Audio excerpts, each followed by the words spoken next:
Is the Big 12 title game in Arlington within reach of West Virginia with an Oklahoma win this Saturday? We're going to talk about that, discuss the options, discuss the possibilities right after this word from our sponsor on this episode of Mountaineer Paul Talks Football. This episode of Mountaineer Paul Talks Football is brought to you by Dutch Miller Automotive, where friends and family pricing means you get the best deal right up front on any new or pre-loved vehicle in stock every time. With brands like Chevrolet, Chrysler, Dodge, Jeep, Ram, Kia, Hyundai, Ford, GMC, Buick, and Subaru, the Dutch Miller Automotive family is always growing and ready to put you in the car or truck you've been searching for. Check out our inventory across West Virginia at DutchMillerAuto.com, or you can come in today to the home of friends and family pricing, only at a Dutch Miller Automotive store near you. This is for Cameron.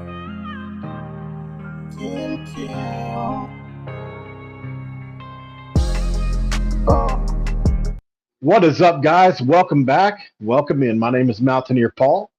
This is another edition of Mountaineer Paul Talks Football. And these are the weeks we live for, guys. West Virginia is in the race. They're in the hunt. Are they the front runners? No. But we're in the hunt, guys. And as we know as Mountaineer fans, we haven't been able to say that for a few years now, and it feels freaking great, right? But what are the options? What are the possibilities? Is it a possibility? Are we pipe dreaming? Am I pipe dreaming? And got to looking at this thing and exactly how everything works, because you always want to have that dream and for these kids and everything. If West Virginia beats Oklahoma in Norman this Saturday, which is a huge if, I get that, it sets West Virginia up pretty nicely, right? And they'll sort of be in a top three-ish type thing, tied with a couple teams. How does it all work? Well, we're going to discuss that here. So, first of all, who is West Virginia chasing? Well, there's a few teams, but I think most people would agree that Oklahoma State and Texas are the top teams in the league right now. West Virginia has a head-to-head loss with Oklahoma State. So let's look at who they have remaining on their schedule. Okay, so Oklahoma State plays UCF in the Bounce House this Saturday at 3:30. Then you've got Houston on the road again. And then finally, they've got BYU, who's just beat up. Who knows how BYU health-wise will be by then? But to me, these are three very winnable games for Oklahoma State, but they could also lose any of the three, but especially the first two of the three. I think UCF has taken several teams deep into the fourth quarter this year and just haven't had things go their way. You look at the Oklahoma game, they lost that 31-29. They were deep into that game. They were deep into the game with us. I mean, that final score isn't as bad as the game looked. They competed the whole way with us. So if they get some turnovers, a bounce the ball here or there, could they beat Oklahoma State? Absolutely, they could, and we need an Oklahoma State loss. Technically, we need them to lose twice if it's going to happen. But Oklahoma State's really put themselves in a great position, and honestly, the best position remaining really to play in Arlington. So what's the other avenue for us? Well, you have to look at Texas, right? And they don't have an easy out either. They've got TCU, BYU, who is a very winnable game, and then Kansas State at the end of the year, which could be another game with title implications for both teams. So it's not like we're completely locked out of this thing. And then you look at the standings, guys. You got the number one and number two spots with Texas and Oklahoma State, both 5-1 in conference, 8-1, 7-2 respectively. You go down the list, 3-4. Kansas and Oklahoma are both 4-2, 7-2 respectively. Now, obviously, if we beat Oklahoma, that knocks them out. Now, this is all assuming we win the rest of our games too, guys. Obviously, we have a pretty easy remaining schedule. We would be very favored against Cincinnati and Baylor remaining. So Kansas is another team that really baffles me. I'm not really sure. We're going to explain the tiebreakers here in a minute.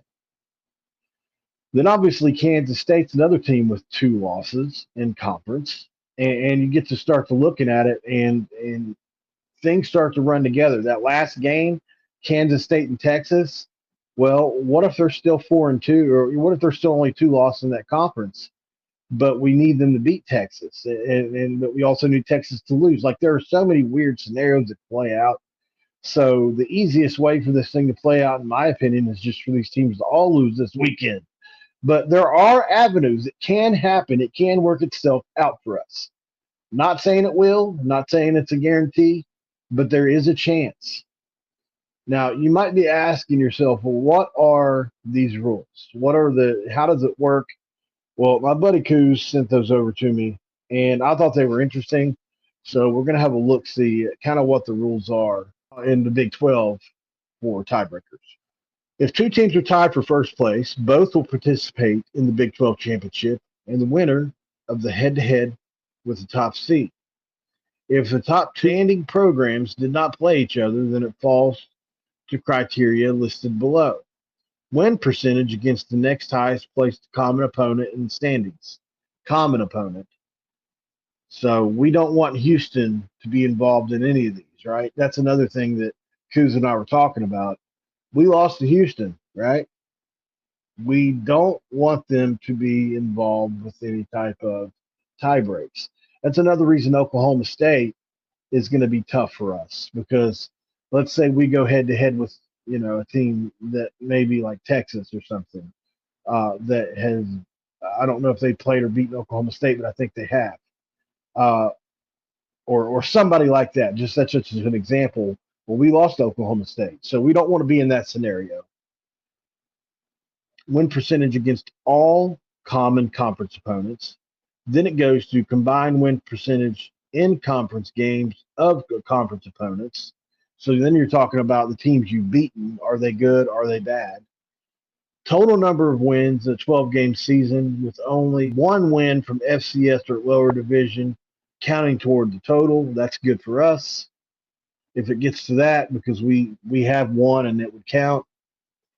Highest ranking by Sports Source Analytics following the last regular season game and a coin toss. So if you get to that coin toss, that's going to be wild. I doubt it'll ever get there, but it might. Can you imagine three or four teams being tied all the way down to that last coin toss and uh, they having to flip it out? That'd be wild, wouldn't it? So that's kind of how it feels like West Virginia's season is right now. It's kind of a coin toss type deal, right? And not really sure how this thing is going to go.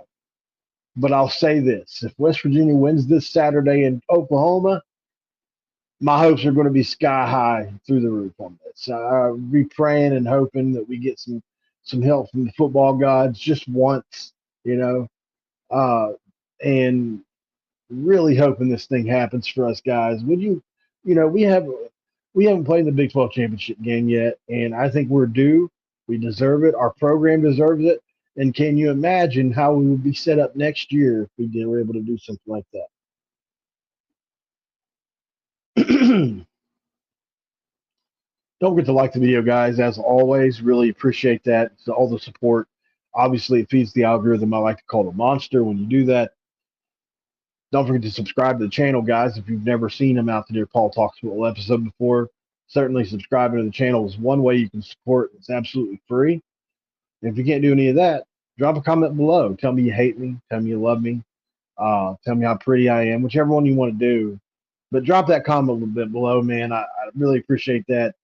Love interacting with you guys. And all, by the way, channel members get first priority uh, for that. So if you're not a channel member of Mountaineer Paul Talks Football, highly encourage you to do that. Hit the join button down below. Make a big difference towards me, guys. This is what I do for a living, as I say often. This is what I do every day of the week that I can, and is what I do for a living. So I really appreciate everything you guys have done for me thus far and all the support. We're trying to grow this thing. We love that Dutch Miller has supported us most of the way. Uh, as our sponsor, guys, they're really great. Chris Miller's really great. So really thankful for everybody for that. So at the end of the day, how do I feel? What do I think the odds are for West Virginia to get in the Big 12 championship game? I'm going to say like 15%. I think that's a fair number. I don't. foresee us as favorites to get there.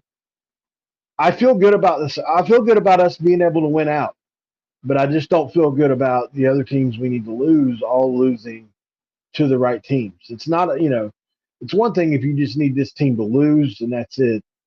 But there's all kinds of other factors at play, which I read off to you there. So there's a lot going into it. I think we got a chance, guys, and that's all you want is a chance, right? So I'll be doing my Oklahoma preview. It'll be coming out tomorrow on Friday, so that we can get that ramped up for the game. Really looking forward to it. Got some really interesting, I think, opinions on this game. Want to talk about it right now, but I'll have to make 2 videos out of this, so that's what we're going to do. Hope you guys enjoyed this little quick video, guys. It's not going to be a long one, but um, I think it pretty much gets the point across. And in my opinion, places the Mountaineers in a pretty good spot, right? I mean, even if we finish third, fourth in the conference, man, what a jump! 10 spots, 11 spots from 14 would be something, and certainly if you lose this weekend, you've still got a chance to finish inside the top 5. So not all bad, right? 8 or 9 win season we would all signed up for before the year, based on what the preseason projections were. Garrett Green was ranked 69th, and we were rated 14th. And we had coaches saying we were a MAC roster. So that's clearly been proven wrong, and glad to have done it. So we're glad they did it. Hope you guys enjoyed the episode. Come back again, please. I'll be releasing more content ASAP. We'll be doing more basketball content as well. Hope to see you there, guys. This has been another edition of Mountaineer Paul Talks Football. This episode is over. I know.